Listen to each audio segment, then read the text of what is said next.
សួស្តីបងប្អូនទាំងអស់គ្នាសូមស្វាគមន៍មកកាន់ Channel វណ្ណសុខថ្ងៃនេះ Channel របស់ខ្ញុំបាទនឹងធ្វើវីដេអូបង្រៀនបងប្អូនបន្តទៀតពាក់ព័ន្ធជាមួយនឹងរបៀបដោះកម្លាតអក្សរមានន័យថានៅពេលដែលបងប្អូនធ្វើអត្ថបទទៅ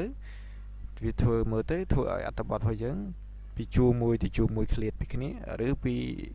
អក្សរមួយទៅអក្សរមួយដែលឆ្ងាយពីគ្នាឧទាហរណ៍ឥឡូវខ្ញុំបើកទៅលើឯកសារឲ្យបងប្អូនមើលឧទាហរណ៍នេះឯកសាររបស់ខ្ញុំធ្វើពាក្យarea bot ចំពោះអ្នកដទៃជាមួយនឹង area bot អវិជ្ជមាននេះវាឆ្ងាយពីគ្នាអក្សរហ្នឹងមើលទៅឆ្ងាយពីគ្នាមានន័យថាពីជួរនេះហើយមកជួរនេះវាឆ្ងាយពីនេះឬពីជួរមួយនេះមកជួរមួយនេះឆ្ងាយពីគ្នាអញ្ចឹងយើងធ្វើយ៉ាងម៉េចដើម្បីឲ្យអត្ថបទហ្នឹងឡើងគៀកគ្នាអញ្ចឹងដើម្បីឲ្យអត្ថបទហ្នឹងឡើងគៀកគ្នាឧទាហរណ៍ថាខ្ញុំចង់ធ្វើទៅលើប៉ុណ្ណឹងឯងឧទាហរណ៍ចង់បានប៉ុណ្ណឹងឲ្យវាគៀកគ្នាអញ្ចឹងខ្ញុំគ្រាន់តែ select ប៉ុណ្ណឹង select លើប៉ុណ្ណឹងមក select ប៉ុណ្ណឹងមកខ្ញុំចង់ឲ្យជួរហ្នឹងមកជួរហ្នឹងគៀកគ្នា select ប៉ុណ្ណឹងហើយបងប្អូនចូលមកកន្លែងនេះកន្លែង paragraph ហ្នឹងគឺនៅក្នុង home ចូលក្នុង home ហើយយក paragraph ហ្នឹងប៉ុន្តែបងប្អូនចុចត្រង់នេះចំចំណុចហ្នឹងមកចុចនៅត្រង់ហ្នឹងមកហើយនៅកន្លែងbefore និងកន្លែង after កន្លែងហ្នឹងគឺយើងយក0ទាំងពីរឥឡូវនេះ before របស់យើងនេះ before នេះគឺ0ហើយអញ្ចឹងអ្វីដែលយើងអត់តន់0មួយទៀតគឺ after អញ្ចឹង after របស់យើងកែដាក់0នេះឥឡូវហ្នឹងកំពុងតែចប់8ដាក់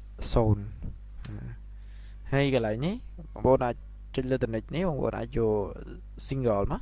single ចេះមកហើយ OK មកអញ្ចឹងធ្វើឲ្យនេះវាឡើងគៀកគ្នាគៀកជាងមុនកាលពីមុនឆ្ងាយដល់ពេលដែលខ្ញុំសេរីវាបែបហ្នឹងទៅវាធ្វើឲ្យគៀកជាងមុនហើយមួយទៀតពាក់ព័ន្ធជាមួយនឹងកម្លាតអក្សរដែរការដកឃ្លានេះមានន័យថាការចែកបែបជាដកឃ្លាមកឃើញឆ្ងាយតាមពិតបងប្អូនដកតែមួយតែឃើញឆ្ងាយ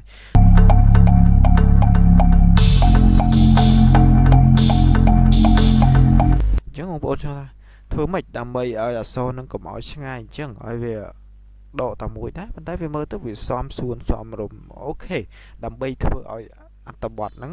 ក្នុងមួយជួរហ្នឹងវាអក្សរខិតជិតគ្នាឧទាហរណ៍ខ្ញុំចង់ធ្វើទៅលើជួរហ្នឹងការសង្កត់កន្លែងហ្នឹងជួរការសង្កត់ហ្នឹងខ្ញុំ select មកជួរហ្នឹងឧទាហរណ៍ខ្ញុំ select មកជួរហ្នឹង select បែបហ្នឹងមកឥឡូវនេះដូចជាពាក្យថាការកេងប្រវ័ញ្ចទៅលើវិជាប្រវត្តិមករឿងនេះវាមើលទៅដកឃ្លាតែមួយប៉ុន្តែរៀងឆ្ងាយអញ្ចឹងដើម្បីឲ្យអត្ថបទហ្នឹងការដកឃ្លាហ្នឹងរៀងគៀកជាងមុនដើម្បីឲ្យរៀងគៀកជាងមុនបងប្អូន select បែបហ្នឹងដូចខ្ញុំមក select បែបហ្នឹងមកហើយចូលទៅលើពាក្យថា font អញ្ចឹងពាក្យ font របស់យើងគឺចុចលើតំណែងត្រង់នេះចុចត្រង់ហ្នឹងមកអូខេនៅពេលដែលចុចចូលមកត្រង់ហ្នឹងយើងចូលមកពាក្យថា advanced បន្ទាប់មកនៅលើនេះយើងសេរីកន្លែង by នេះបើសិនជាយើងសេរីឡើងលើអញ្ចឹងមានន័យថាធ្វើឲ្យកាន់តែឃ្លាតតែបើយើងសេរីចុះក្រោមវាធ្វើឲ្យគៀកជាងមុនឧទាហរណ៍ខ្ញុំដាក់ 0.3 ហើយខ្ញុំចុច OK នេះប៉ុន្តែជាធម្មតានៅកន្លែងត្រង់ហ្នឹងគេសេរីអស់ហើយត្រឹម9ឥឡូវខ្ញុំថែមដល់6ឧទាហរណ៍ខ្ញុំថែម6ខ្ញុំដាក់ OK នេះគេអញ្ចឹងវាឡើងហើយបើសិនជាខ្ញុំសេរីបន្ថែមទៀតជួរហ្នឹងវាកាន់តែគៀកទៅទៀតនេះចុច8ណានេះថែមតិចទៀតខ្ញុំសេរីឲ្យបងប្អូនមើលឲ្យឃើញជាក់ស្ដែងអូខេដល់1ចុចជាងនេះអញ្ចឹងខ្ញុំសេរីឡើងចូលមកជួប៉ុន្តែបងប្អូនសេរីហ្នឹងសេរីធ្វើយ៉ាងម៉េចឲ្យមើលទៅសមរម្យណាកុំឲ្យសេរីទៅរហូតដល់គៀកមើលអត់យល់នេះខ្ញុំមិនជុលតិចណាអញ្ចឹងខ្ញុំអាចដាក់វាមកវិញដាក់មក1.1អញ្ចឹងអូខេអញ្ចឹងទៅឬក៏ថែមកតិចទៀតថែមតិចទៀតដាក់1គត់ហ្មងនេះធ្លាក់អូខេដាក់ 1.1 ដូចដើមវិញ 1.1 អញ្ចឹងមកអូខេមកភ្លឹបបាទអរគុណច្រើនសម្រាប់ការទស្សនាទាំងអស់គ្នាសង្ឃឹមថាបងប្អូននឹងចេះ